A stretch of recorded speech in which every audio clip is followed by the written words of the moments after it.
The story opens with Iris, a woman devastated by the recent death of her young son. Emotionally shattered and weighed down by guilt, she moves silently through her home one morning while her husband sleeps. She pockets a small knife and picks up her son's toy boat before leaving. Iris drives deep into the forest, the same one where her son died.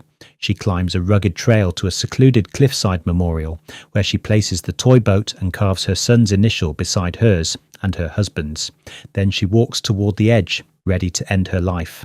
For Iris, the world has lost all meaning. Just as she's about to jump, a man suddenly appears. He introduces himself as Richard. He doesn't try to stop her. Instead, he asks for just a few minutes of her time. Though reluctant, Iris allows him to speak.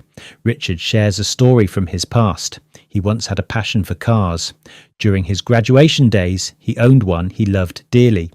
But one night, he crashed it with his girlfriend Chloe in the passenger seat. She didn't survive. The accident left Richard physically broken and mentally crushed. After months in a hospital bed and a long battle with depression, he eventually found purpose again. Iris, moved by his pain, opens up about her own tragedy. She tells him how her family went hiking one day, and while her husband was carving their initials into a tree, their son wandered off to collect sticks for marshmallows. He slipped off a cliff. She was right there, yet couldn't save him. The guilt is unbearable. Richard listens without judgment. Then he tells her he's leaving, but what she does next is entirely up to her. As he walks away, something shifts in Iris. A faint desire to live stirs within her. She follows him back down the trail. At the parking lot, Richard gets into his car parked beside hers. Iris approaches her own vehicle but notices something off. The door seems jammed. Before she can react, Richard steps out holding an umbrella. There's no rain.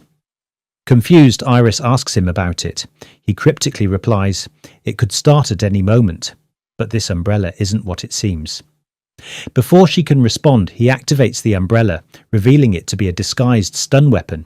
He shocks her unconscious, binds her, and loads her into his car. When Iris wakes up, she's tied hand and foot in the back seat.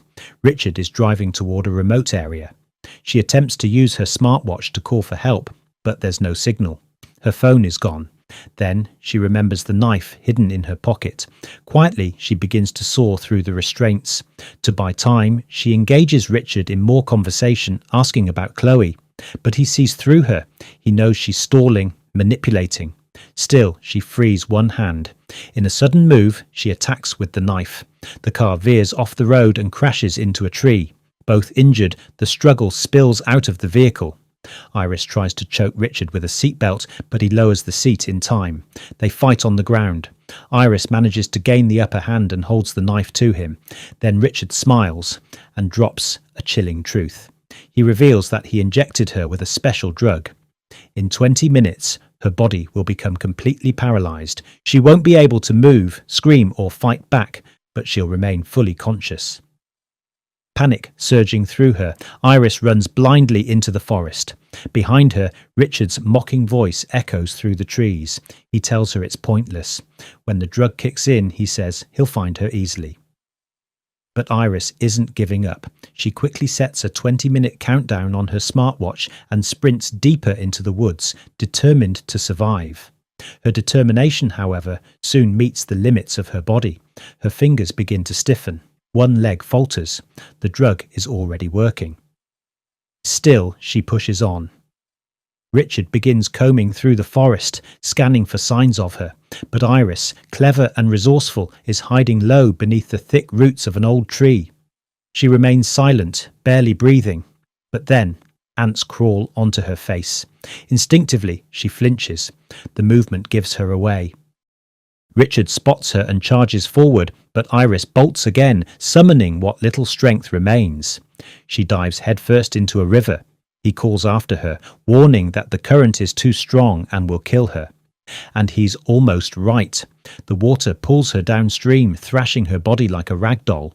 Somehow, against the odds, she washes up on the riverbank, soaked, bruised, but alive. She gasps for air and checks her watch. 1 minute left. She crawls, dragging herself forward inch by inch until she finds herself on a nearby farm.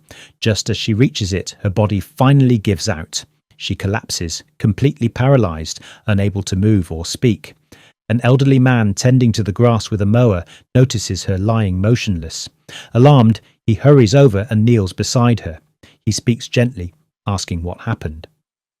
Iris can't answer, but her eyes move. A finger twitches. The man quickly realizes the truth. She's paralyzed but fully conscious. He tests her with simple questions. Can you see me? She blinks once. Can you move? 2 blinks. Realizing the urgency, he reassures her softly. He promises to help. With care, he brings out a trolley, lifts her onto it, and wheels her into his house to call the authorities. But just as he shuts the door, a knock sounds. Iris's heart sinks. She blinks rapidly. It's Richard. He claims he had a car accident nearby, says his wife was with him. They fought, and she ran off into the woods. He insists she's mentally unstable and may pretend to be in danger. The old man, confused and cautious, tells Richard to wait outside while he calls the police, but Richard steps inside anyway. The old man holds his ground. He orders Richard to leave, but Richard suddenly shifts tactics. Tears fill his eyes. He plays the helpless, heartbroken husband. He glances around the house and notices the trolley. His suspicion grows. Just as the old man begins to doubt him, Richard's phone buzzes in his pocket. You said you didn't have a phone, the old man says coldly. So what was that? The mask drops. Richard's fake concern vanishes. His smile fades into a cold stare. He demands to know where Iris is. He threatens the old man, warning him not to get involved. But the old man doesn't flinch. He tells Richard plainly he's picked the wrong house. Then, without hesitation, he grabs his phone and begins dialing the police. That's when Richard snaps. He lunges forward, and the 2 men grapple violently. Despite his age, the old man fights fiercely, shoving Richard into walls and furniture. But in the struggle, Richard manages to grab a knife and plunges it into the man's stomach. The old man collapses, bleeding out on the floor. Behind the couch, Iris sees it all. Helpless to intervene, the man who tried to save her is gone. Richard made a brutal decision. He grabbed a container of kerosene and began pouring it across the floor, dousing furniture, curtains, walls, everything. With a flick of a match, he set the house ablaze, unaware that Iris was still trapped inside. Smoke filled the air as flames crawled up the walls. Meanwhile, Richard climbed into the old man's truck, preparing to flee. But just before he started the engine, he noticed something strange. The blinds in the living room window flickered. Without hesitation, he leapt from the truck, rushed back into the burning house and yanked the sofa aside. He scooped her up, carried her out, and threw her into the truck's passenger seat. He slammed the door and peeled away from the burning farmhouse, flames raging behind them. As they sped down the highway, Richard's phone rang. It was a video call from his daughter, Lizzie. She was beaming with pride, announcing she'd aced her exams. Her mother had promised to take her on a trip to celebrate. They were heading to Old Cubby, she said excitedly. Richard froze. Old Cubby. That was his destination. From the passenger seat, Iris heard everything, and finally the puzzle began to make sense. Richard, whose real name she would soon learn wasn't even Richard, had a wife now, a daughter. After Lizzie's call ended, he phoned his wife, pleading with her not to come to Old Cubby, insisting he needed time alone. But she refused. She was already on the way. Furious, Richard realised he needed to move fast. The truck's fuel was nearly empty, so he pulled into a gas station. The pump's card reader was broken, so he stepped inside to pay. Left alone, Iris used what little strength she'd regained. Her palm could now move. With effort, she unbuckled her seatbelt, hoping someone would see her. Moments later, a car pulled up. A curious young boy stepped out and wandered over to the truck. He stared at Iris. She tried to signal him, but before anything could happen, the boy's mother saw what was going on. Alarmed, she yanked her son away. She looked back at Iris, sensing something was terribly wrong. Then she called the police. Richard returned just as she was dialing. Without a second's hesitation, he jumped into the truck and sped off before anyone could intervene. His destination, the site of his earlier crash. He needed his old car. But when he arrived and tried to start the engine, nothing happened. It was dead. Frustrated, he began preparing to tow it using the truck. Then, flashing red and blue lights, a police cruiser pulled up. It was the same officer the woman from the gas station had called. The cop approached calmly and asked for his name. "Andrew," Richard said, without missing a beat, handing over a fake ID.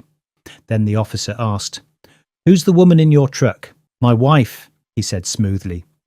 Meanwhile, Iris had finally regained enough strength to roll down the window and whispered, "Help me." The officer, now alert, leaned in to check and finds a syringe he was planning to use to paralyse her again. But before he could reach for his gun, Andrew struck him on the head, cracking his skull, killing him instantly. He then stuffed the body into the car and blew it up, destroying all evidence. Taking Bill's truck once again, Andrew fled the scene.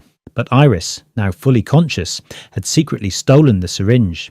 While driving, Iris quietly said, "Things aren't going your way anymore, are they?" He snapped back, "Keep your mouth shut." Iris begins provoking him. She tells him he only kidnaps women like her to prove he's strong just because he was bedridden for 2 months. Hearing this, Andrew loses his temper. He snaps back, saying he was strong even before all that. He tells her he's changed the plan. Now he'll take her out into the ocean and push her off the boat to drown. Then he takes her to the edge of the ocean. At the right moment, Iris jabs a syringe into his leg, but she can't inject it. Her thumb isn't working properly. Furious, Andrew yanks the syringe from her hand and throws it away. Dragging her to the boat, he forces her on board and sails to the middle of the ocean. That's when Iris spots a knife on his belt, and she knows she has to get it. She breaks down in tears, pretending to be helpless, and pleads with him to do just one last thing: reach into her pocket and take out her son's toy. Richard falls for the act. As he leans in, she grabs the knife and stabs him in the neck. Bleeding, he reaches for his gun to shoot her. But before he can fire, Iris shakes the boat hard, causing him to fall into the water.